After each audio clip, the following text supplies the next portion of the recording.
இந்த மாதிரி ஃபேபர் பிளாக் கல் உங்களுக்கும் பதிக்கணும்னா எங்களை காண்டாக்ட் பண்ணுங்கள். சிறந்த முறையில் குறைஞ்ச விலையில் பண்ணித்தரோம்.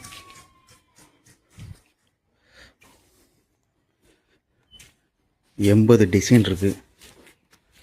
ஏனா தானான்னு நாங்கள் செய்ய மாட்டோம். எல்லாமே ப்ராப்பராக கீழே வந்து மண்ணை அடித்து மேலே வந்து முக்கால் ஜல்லி போட்டு அதை க்யூரிங் பண்ணி அதுக்கப்புறம் பேபி சல்லி போட்டு பேபி சல்லியுமே வந்து தண்ணி நினச்சி க்யூரிங் பண்ணி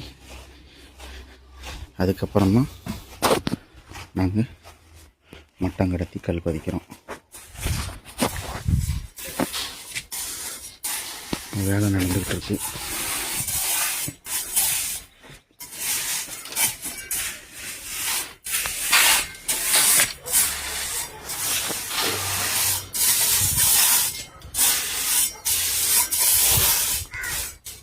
எல்லா ப்ராசஸிங் முடிஞ்சதுக்கப்புறம் கல்லில் ஃபுல்லாக பதிச்சுட்டு வீடியோ எடுத்து போட்டு விட்றேன். இடம் எப்படி இருக்குன்னு பார்த்துட்டு லைக் பண்ணுங்கள், ஷேர் பண்ணுங்கள், கமெண்ட் பண்ணுங்கள். உங்களுக்கும் இதே மாதிரி பண்ணணுன்னா என் காண்டாக்ட் நம்பர் போடுறேன், நீங்கள் கால் பண்ணுங்கள். திருநெல்வேலி, எங்களுக்கு திருநெல்வேலி. ஓகேவா? பாய்.